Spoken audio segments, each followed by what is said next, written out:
කොහොමදාලට welcome back ටු මයි YouTube channel. ඔන්න මම වෙසක් එක දවසේ ඒ කියන්නේ 12 වෙනිදා උදේ තමයි කෝඩු ටික හදන්න ගත්තේ.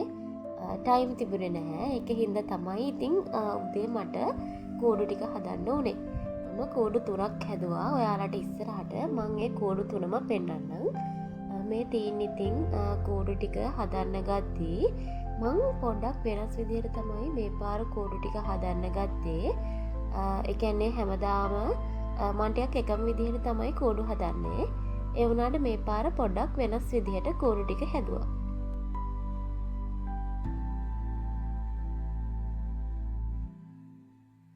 උදේ පටන් ගත්ත පාර 12 වගේ වෙනකම් මං කෝඩු ටික හැදුවා. ඉතින් කොෆි එකක් එහෙමත් අතරමැද බිව්වා. මොකද කොෆී කියන්නේ ටිකක් නෙමෙයි ගොඩක් එනර්ජි එකක් එන ඩ්‍රින්ක් එකක්. ඒක හින්දා ඉතින් කොෆි එකකුත් බීලම තමයි වැඩ ටික කරේ. මේ තියෙන්නේ මම හදපු කෝඩු ටික.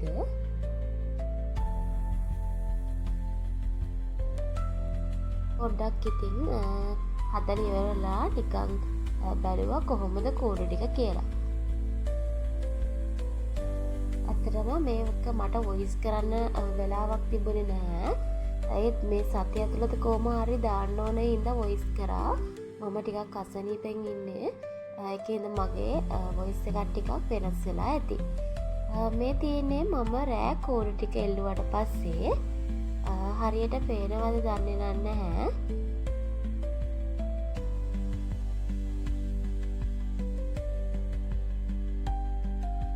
ඉතින් අද නම් ඉතින් කතා කරන්න දේවල් නැහැ. ඔයාලට තියෙන්නේ මං වෙසක් කොහොමද සැමරුවේ කියලා බලන්න. මේ ඉතින් තියෙන්නේ මං බල්බ් පැලක් දැම්මා.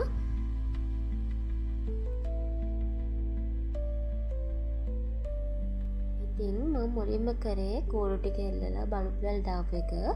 ඊට පස්සේ තමයි පහන් පත්තු කරලා බකට් ටික එහෙම එල්ලන්න ගත්තේ.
මෙතන මේ කළුවට කළුව ඉන්නේ කවුද කියලා.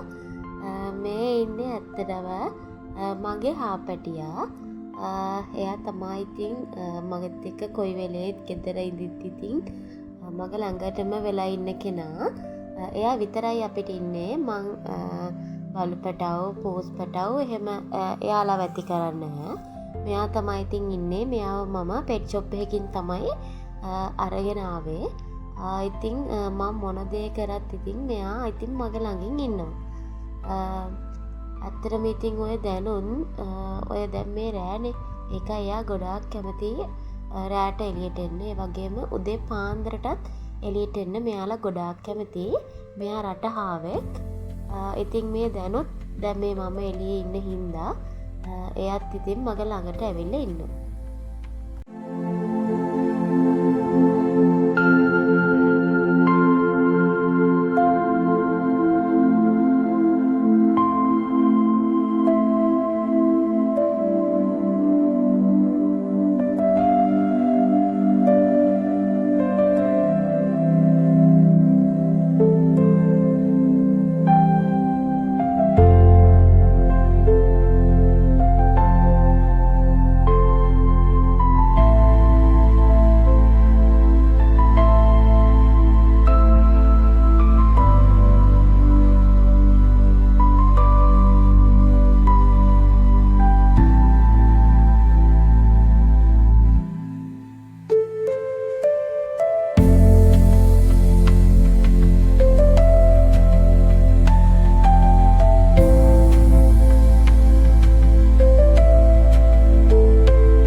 ඔන්න විදිහට තමයි මං වෙසක් සැමරුවේ.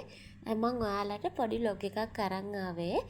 මං කොහොමද වෙසක් සැමරුවේ කියලා ඔයාලට පෙන්වන්න. ඉතින් මගේ ව්ලොග් එක මෙතනින් මම නතර කරනවා. තවත් ව්ලොග් එකක් ගේනකම් ඔයාලා හැමෝම පරිස්සමට සතුටින් ඉන්න. මතක ඇතුව මාව subscribe කරගෙනම යන්න.